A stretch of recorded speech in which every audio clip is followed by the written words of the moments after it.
Hi, welcome to Connections. This is Stacy Levine-Lavely, and today I have a very special guest who has been with me on this journey for a very, very long time.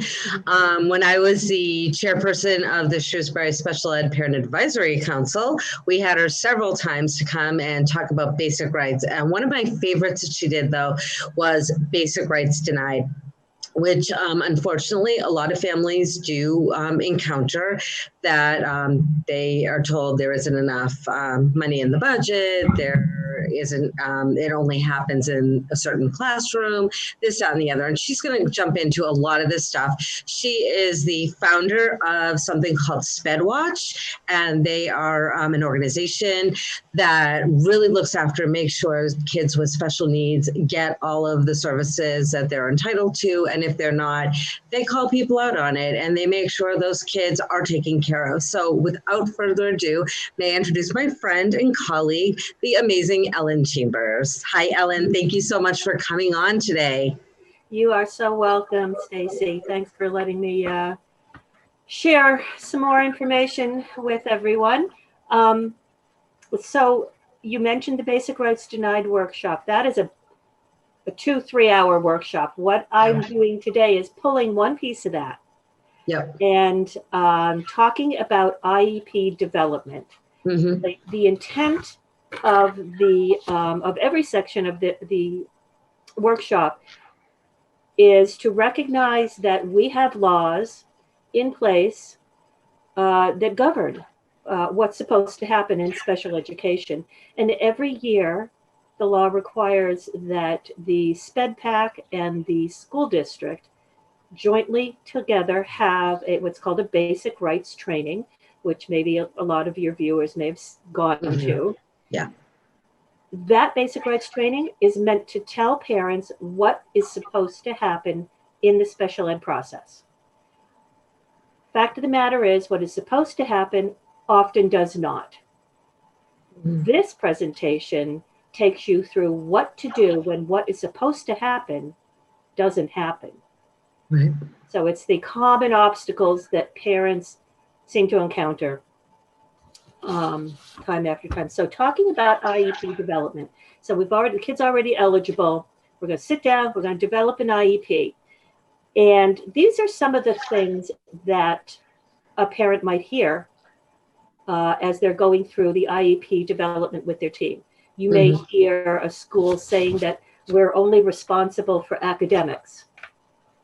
You may hear them say, as you said before, Stacy, we don't have the money, we don't do that here. You may hear them say, well, those services that you're asking for are only available in the autism classroom. So if you want those services, you have to go into the autism classroom. They may say, this is a good idea, but we have to check with the SPED director first to find out if it's okay. Yeah. And my very favorite one is that doesn't go in an IEP. That's my favorite. I'll tell you why in a minute. She'll have to miss an elective to take that. If you want that service, she's going to have to give something else up. Another favorite of mine is, well, what you're asking for really comes from a medical model. And we're the school, so we follow an educational model. And then, of course, you could get an IEP that doesn't reflect what you talked about at the meeting at all.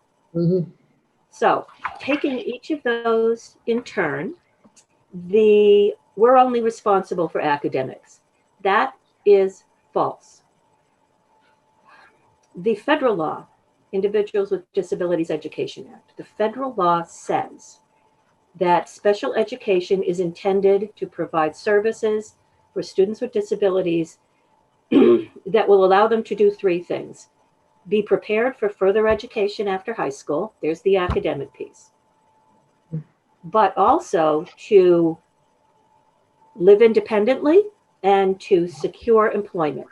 So the intent of special education is broad, very broad, and it doesn't stop at academics. There are a couple of documents that the Department of Education has put out that are really helpful sometimes. One of them is, well, actually, no, I'm going to go into what the law says about IEP development. We're talking about only academics. That's all we just do academics here with the school. So that is not true. The federal law requires, this is right out of the regulations, that an IEP means a written statement for a student with a disability that must include a statement of the child's present levels of academic achievement and functional performance. So it's got this functional performance in it. And what functional performance means, and this is again from the commentary to the federal regulations. I'll slow down a little. I may slow down a little.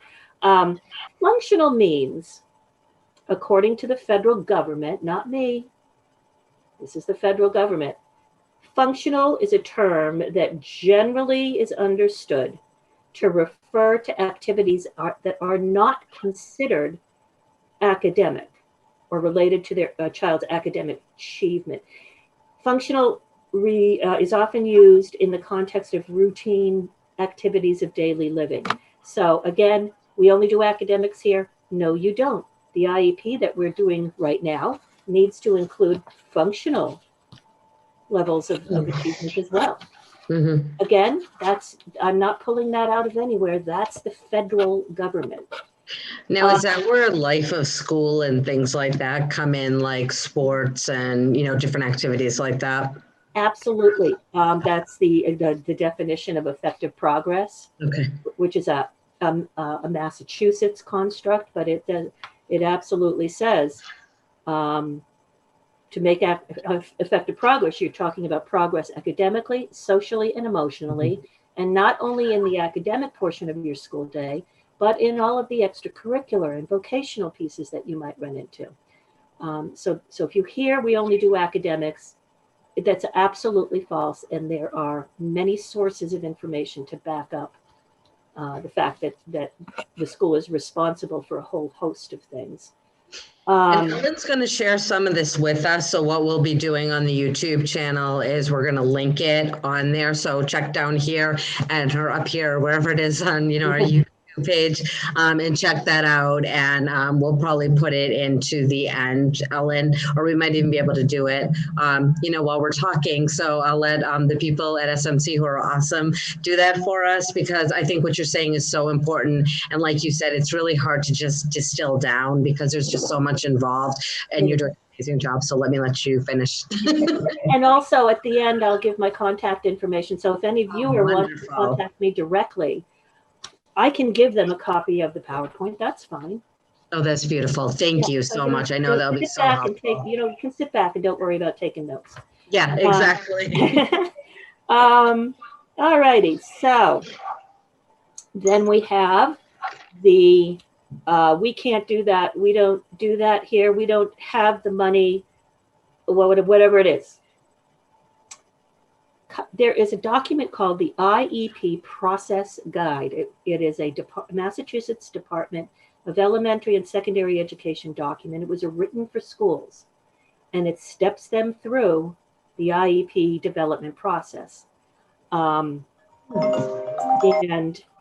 of the things it says in that guide is that services for each student have to be individually considered and recommended and should not depend on known or existing resources. This is the Department of Education talking to schools. So when you hear we don't have the resources, we can't give you 3 sessions of speech because our speech pathologist is only in this building 2 days a week, have none of that. The Department of Education says you cannot do that. Okay. One of the things that I do, I refer to regulations and guidance and such, but then there's also just advocacy technique. When I hear that, this is what I say. I say that I understand those factors. I understand that schools operate under considerable budgetary constraints, and I usually say something like, and I don't know how you guys do it. I think you do a fabulous job, but that isn't relevant to today's discussion. What's relevant is, what does this student need And what are we going to do to meet that need? Exactly. Yeah, I mean, That's what so the I stands for, and individualized. yeah, that's right. Then you have you can only get that service in this particular program. Mm-hmm. You know, if you want an ABA paraprofessional, those are only available if your child's enrolled in the ABA program. Okay. That is incorrect. This is directly from the Massachusetts Special Education Regulations, and it says the type of disability that the student has shall not, doesn't say might not, could not, shall not define the needs of the student and shall in no way limit the services, programs, or inclusion opportunities. So to tie a specific service to a specific program, which is the same as tying it to a specific disability, that is illegal. Okay. Sorry, it just is. Wow. And then we go back to the IEP process guide. It's a really handy little document. The IEP process guide says that the IEP is written to fit the student, period. The placement is chosen to fit the IEP, period.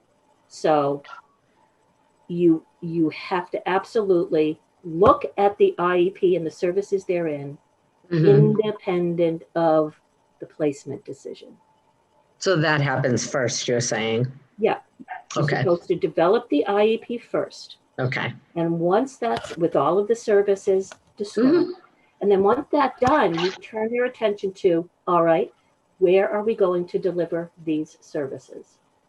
So again, the question, you know, the issue was you can only have that service in that program. So now, when you said the Massachusetts versus federal, so Massachusetts versus federal, when does one supersede the other? Okay, so every state has to follow federal law. Okay. Every school district in Massachusetts has to follow federal law and Massachusetts law. Okay. If there is a conflict between the two, the law that confers the greater benefit or the greater protection rules. Okay, perfect. Thank you. So, you know, it doesn't usually come up, but if there ever were, or like for instance, here's an example, transition aged individuals. The federal law says we have to start transition planning at age 16. State law says we have to start at age 14. Okay. So in that case, state law trumps federal. Gotcha. Okay.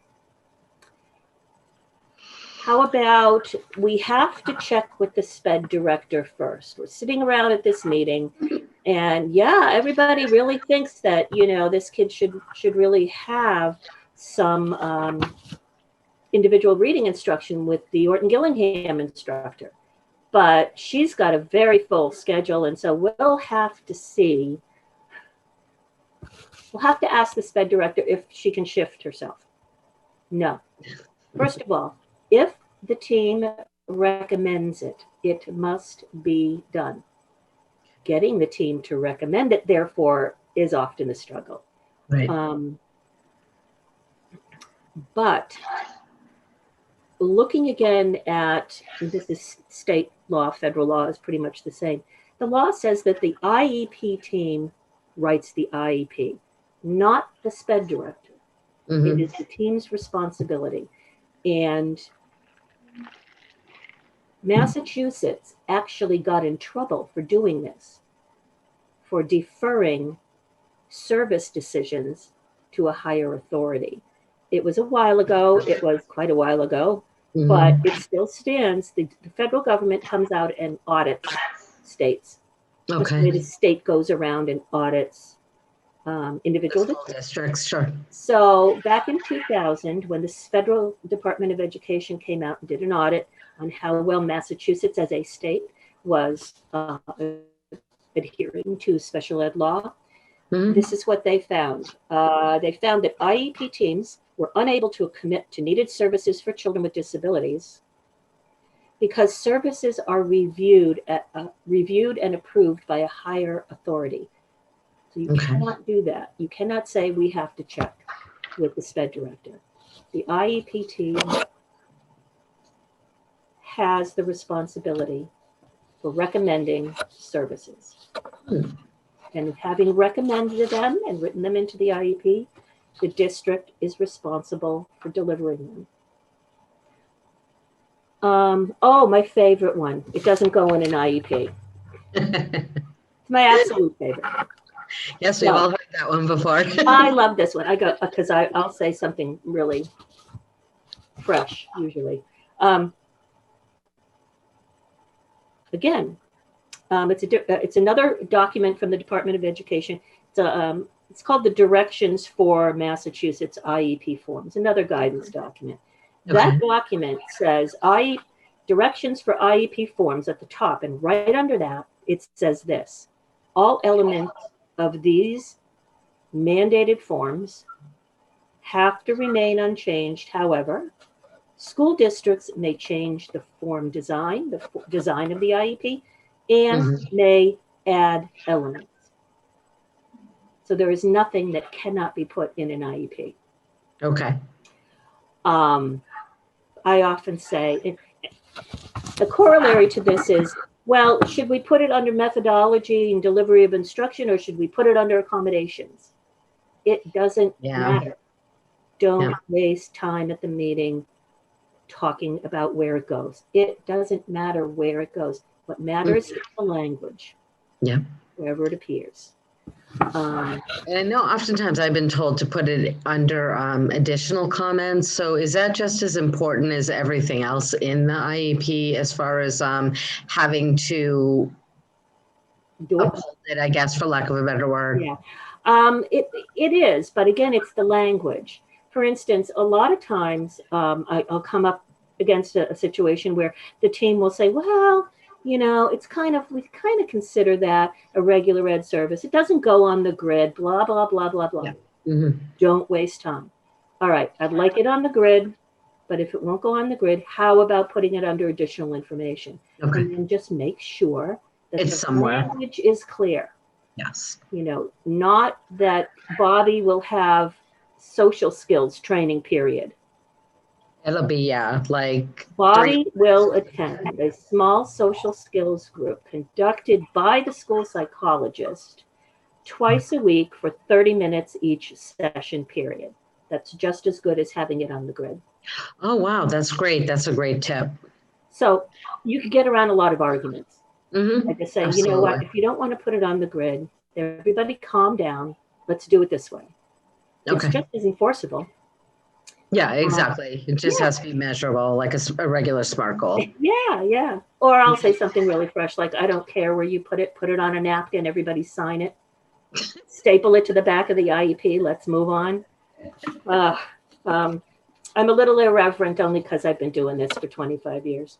Well, and you've seen a lot, and that's why I wanted to have you on the show, because I really feel like parents are going to learn so much just in the short time. And we're going to have a series with Ellen, and we're going to do a big deep dive over the series. She's phenomenal. So let me shut up and stop interrupting you, right? Okay, here's another one which comes up very frequently when, let me look at my timer, very frequently when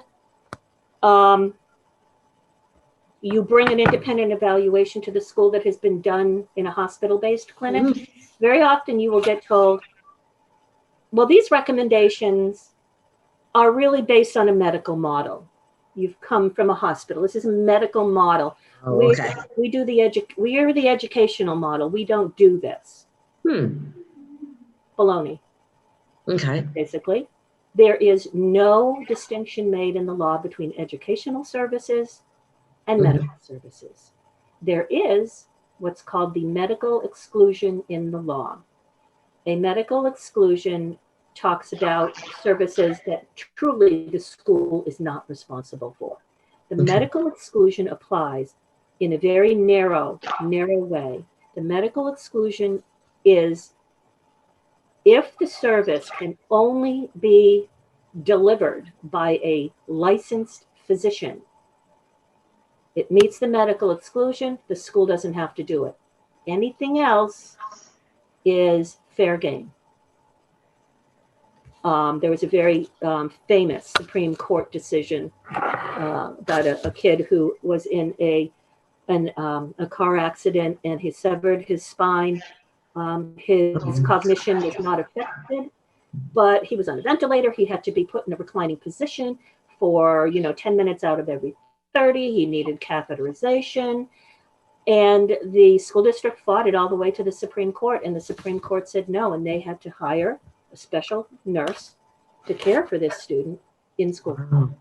That's amazing. Yeah, the medical exclusion is very narrow, and there is no medical versus educational model at all. Let's see. Okay. Least restrictive environment. We have to put him in this class first because we have to, by law, put him in the least restrictive environment. And the least restrictive environment is in inclusion with kids who are not disabled. Okay, that's wrong. What the law says is you have to educate children with disabilities alongside their non-disabled peers to the extent that it's appropriate for the student. So you don't have to immediately go through these, step through these, inclusion, less inclusion, less inclusion, less inclusion, less inclusion. If you can make your case and the team agrees, you can go right to a sub-separate, a residential, whatever it is. Okay. The IEP does not reflect what was discussed at the meeting. You get the IEP and you look at it and you go, I didn't go to this meeting. School district, this is not a law, it is a directive from the state. The school district is supposed to supply a parent with a team meeting summary at the end of each team meeting, unless they can hand this parent a completed IEP at that point, which you never can. So you're supposed to get a team meeting summary at the end of the meeting. Most schools do this fairly well, some don't, but this is how you make sure that you don't get tripped up with the IEP looking totally different from what you thought you agreed to at the meeting. You get you take the team meeting summary and you look it over before you walk out of the room.